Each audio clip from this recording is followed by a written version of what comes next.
नमस्कार दोस्तों, मैं शरद तायडे, महाराणा प्रताप विद्यालय भुसावल, आपका इस ऑनलाइन वीडियो में हार्दिक स्वागत करता हूं। दोस्तों, आज हम रीढ़ की हड्डी इस पाठ की जो कृतियां है, जो इस पाठ पर 10वीं की परीक्षा में, बोर्ड एग्जाम में जिस प्रकार से सवाल पूछे जाते हैं, वैसे सवालों का, वैसे प्रश्नों का आज हम यहाँ पे एक प्रकार से अध्ययन करने वाले हैं। दोस्तों, रीढ़ की हड्डी यह जो पाठ है, इस पाठ पर किस प्रकार की कृतियाँ 10वीं की परीक्षा में, बोर्ड एग्जाम में आपको पूछी जाती हैं, उसका आज हम यहाँ पे सराव करेंगे। देखो दोस्तों, यहाँ पे जो उतारा है, जो परिच्छेद दिया गया है, इस प्रकार का परिच्छेद, इसके जैसे और कोई परिच्छेद 10वीं की एग्जाम में, परीक्षा में, बोर्ड एग्जाम में, प्रश्न पत्रिका में पढ़ते हैं। इस प्रकार दोस्तों समझ लो, ये उतारा है, ये परिच्छेद है। इस परिच्छेद पे आधारित, इस परिच्छेद के ऊपर कुछ 4 प्रकार की कृतियां पूछी जाती है।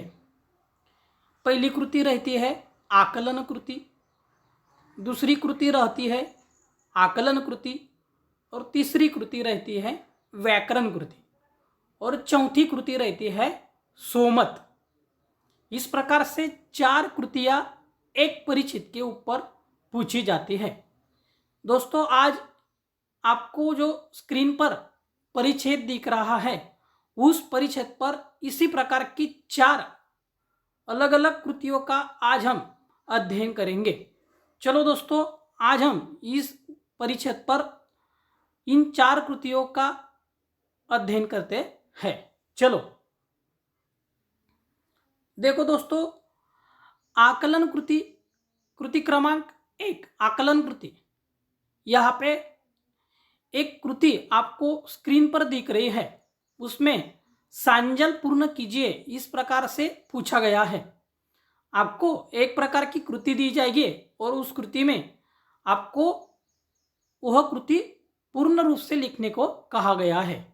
दोस्तों, इसमें क्या करना है, जो परिच्छेद दिया गया है, उस परिच्छेद के आधार पर इस प्रकार की कृतियां आपको 10वीं की प्रश्न पत्रिका में, बोर्ड एग्जाम में पूछी जाती है। तो यहाँ किस प्रकार से उत्तर लिखना है, परिच्छेद आप आकलन हो इस प्रकार से पढ़ो।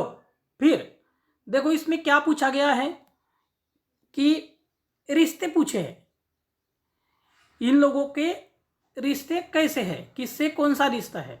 देखो, उमा स्वरूप, राम स्वरूप,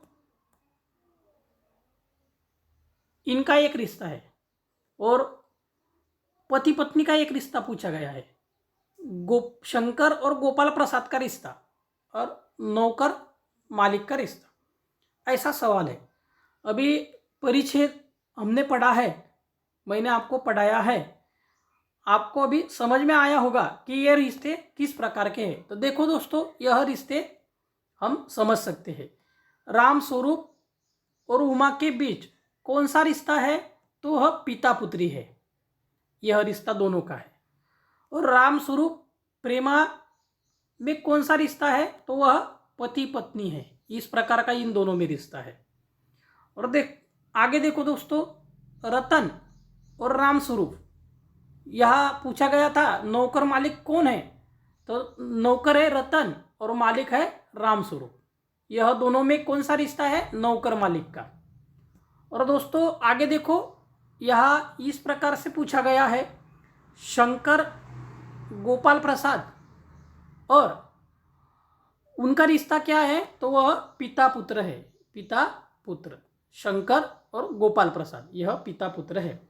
इस प्रकार से परिच्छेद के आधार पर आपको जिस प्रकार से उस परिच्छेद का आकलन होगा, उस आकलन के ऊपर आपको इस प्रकार के सवाल, इस प्रकार के प्रश्न कृतियों के रूप में परीक्षा में पूछे जाते हैं। दोस्तों, अभी हम दूसरी कृति को देखते हैं। ये आकलन कृति की पहली कृति हुई। अभी आकलन कृति की दूसरी कृति, आकृति पूर्ण कीजिए। दोस्तों यहाँ भी आपको जो पूछा गया है वह परिच्छेद के आधार पर जो आपको समझ आया उसी पर यह निर्धारित है। इसमें पूछा गया है व्यावसायिक शिक्षा के नाम।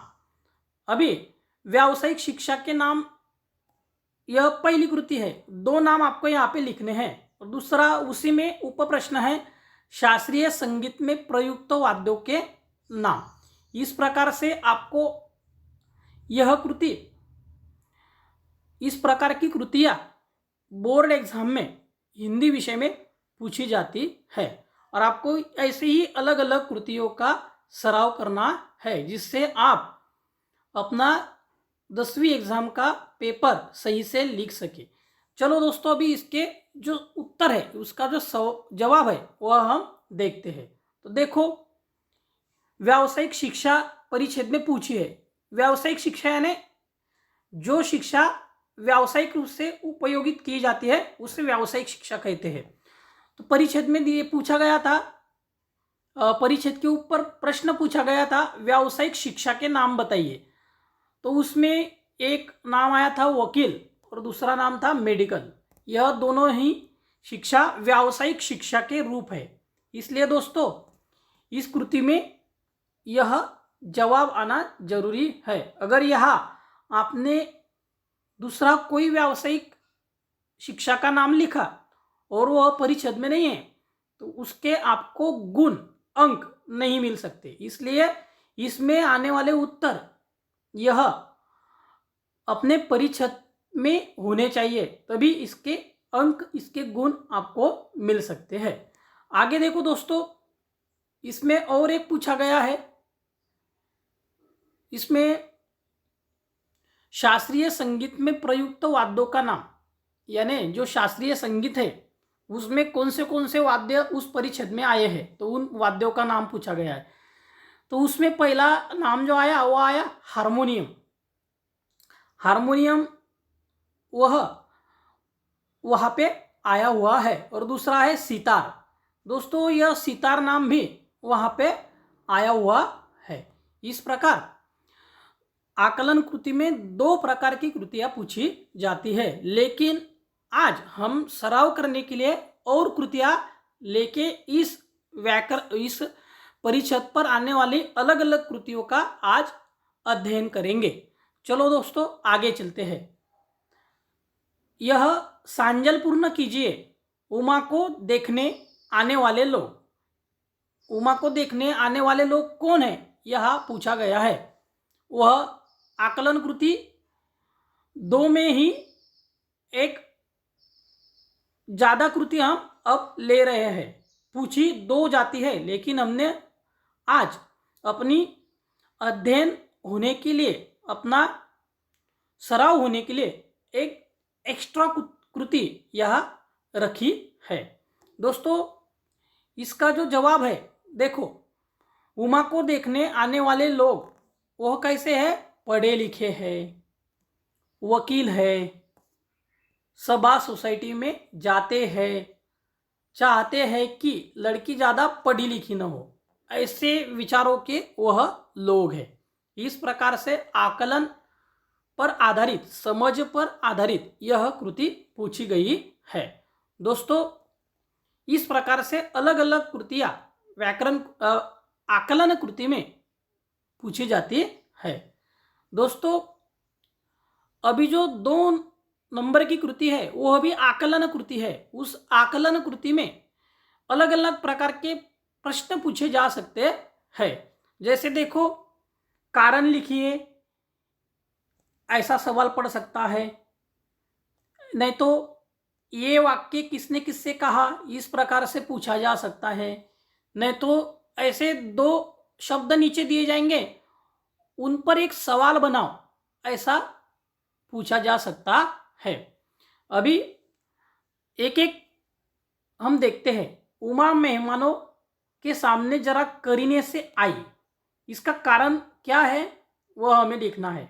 राम स्वरूप ने हारमोनियम उठाकर लाने को कहा। देखो दोस्तों, अभी यह 2 सवालों के जवाब इस प्रकार है। गोपाल प्रसाद खूबसूरत बहू चाहता था, इसलिए उसे कसीने से आना चाहा। राम स्वरूप गोपाल प्रसाद और शंकर को देखना चाहते थे कि उनकी लड़की हारमोनियम बजाना जानती है। इस प्रकार से वो 2 सवाल के जवाब आप लिख सकते हैं। और आगे देखो, किसने किससे कहा। अबे धीरे धीरे चल, यह वाक्य राम स्वरूप ने रतन से कहा है। किसने किससे कहा है? राम स्वरूप ने रतन से कहा है। दूसरा वाक्य है बिछा दे साहब, यह तो यह रतन ने राम स्वरूप से कहा है। रतन कौन है? रतन उस घर का नौकर है और राम स्वरूप मालिक है। और आगे का वाक्य देखो दोस्तों, तीसरा वाक्य, लेकिन वह तुम्हारी लाडली बेटी उमा तो मुंह फुलाए पड़ी है। यह वाक्य किसने किससे कहा? यह प्रेमा ने राम स्वरूप से कहा। प्रेमा कौन है? राम स्वरूप की पत्नी है और उमा की मां है। इस प्रकार से यह वो उत्तर आना चाहिए। आगे देखो, अरे हाँ देखो, उमा से कह देना कि जरा। हमने देखा कि तख्त और उमा यह 2 शब्द पर ऐसा सवाल बनाओ कि उनका उत्तर तख्त आए या उमा आए। ऐसे सवाल हमें बनाने हैं कि जिन सवालों का जवाब 2 ऐसे प्रश्न बनाए जिनके उत्तर निम्नलिखित शब्द आए, तख्त आए और उमा आए। और हमें क्या करना है दोस्तों, यह सवाल में यह एकदम सीधा सरल है। या हमें ऐसे सवाल बनाने हैं कि जिनका उत्तर तख्त और उमा आए। देखो किस प्रकार से आते हैं। देखो, कमरे में रतन क्या बिछाता है। कमरे में रतन क्या बिछाता है, इसका जवाब क्या आया? तख्त आया। यानी जो पहला है वह शब्द, इसका उत्तर आया तख्त। और दूसरा देखो, मुंह फैलाए कौन पड़ी है। मुंह फैलाए कौन पड़ी है? उमा। यह इसका उत्तर आ गया। इस प्रकार से दोस्तों आपको परीक्षा में 2 ही कृति पूछी जाएंगे, लेकिन आपकी अध्ययन के लिए, आपके सराव के लिए हमने यहाँ ज़्यादातर कृतियों का समावेश किया है। आगे देखिए दोस्तों, इस प्रकार जो तीसरी कृति है वह है व्याकरण कृति। इसे व्याकरण कृति बोलते हैं, व्याकरण। और इस व्याकरण कृति में आपको व्याकरण पर आधारित सवाल पूछे जाते हैं। देखो अभी हम आगे देखते हैं किस प्रकार से 2 कृतियां यहाँ पे पूछी जाती है, लेकिन आपकी अध्ययन के लिए, आपके सराव के लिए हमने एक एक कृति ज़्यादा ली है। यहाँ इस प्रकार से सवाल पूछे जाते हैं। देखो, निम्नलिखित शब्दों का वचन बदल कर लिखो। अभी देखो, बेटी है, इसका वचन बदलना है। बेटी का वचन क्या होगा? बेटिया। क्या होगा? बेटिया। इस प्रकार यह अनेक वचन हमें बनाना है, बेटिया। इसी प्रकार देखो दोस्तों, दूसरा है तकलीफ। इसका क्या आएगा? तकलीफ, तकलीफे। तीसरा है रास्ता, इसका आएगा रास्ते। इस प्रकार। और चौथा है छुट्टी, इसका क्या आएगा? छुट्टिया, छुट्टिया। इस प्रकार इसका आपको इस प्रकार उत्तर लिखना है। दोस्तों आगे देखो, निम्नलिखित शब्दों के लिंग पहचान कर लिखो। अभी हिंदी में अपने 3 प्रकार के लिंग हमने पढ़े हैं। इसमें पुल्लिंग, स्त्रीलिंग और नपुंसकलिंग। दोस्तों इसमें आपको जो नीचे निम्नलिखित शब्द दिए गए हैं उनके लिंग बताने हैं। अभी देखो, पसीना यह शब्द है, यह पसीना यह शब्द है पुल्लिंग। अक्ल यह है स्त्रीलिंग। मजबूरी यह भी स्त्रीलिंग है। और सीता यह भी क्या है? स्त्रीलिंग है। इस प्रकार दोस्तों आपको इस प्रकार से प्रश्न, सवाल परीक्षा में पढ़ सकते हैं। आगे देखो, परिच्छेद में प्रयुक्त शब्द युग्म लिखो। शब्द युग्म किसे कहते हैं पहले ये समझ लो, आपने समझा है। जैसे पढ़े लिखे, पढ़े लिखे, यह शब्द इस प्रकार से लिखे जाते हैं, इनको युग्म कहते हैं। ये शब्दों को क्या कहते हैं? युग्म कहते हैं। इसी प्रकार दोस्तों ऐसे ही सवाल आपको युग्म के माध्यम से पूछे जाते हैं। वो इसमें और एक दिया है, सभा, सोसाइटी, ठीक ठाक, धीरे धीरे। इस प्रकार आपको इस पद्धति के आधार पर सवाल पूछे जाएंगे। आपको इन सभी कृतियों का अपने जो क्लास वर्क की वही है, नोटबुक है, उसमें सराव करना है। और चौथी जो कृति है दोस्तों वह है सोमत कृति। अपना जो मत रहता है वह हमें वह व्यक्त करना पड़ता है। दोस्तों यहाँ पे देखिए, इस कृति में आपको सवाल पूछा जाएगा सोमत में।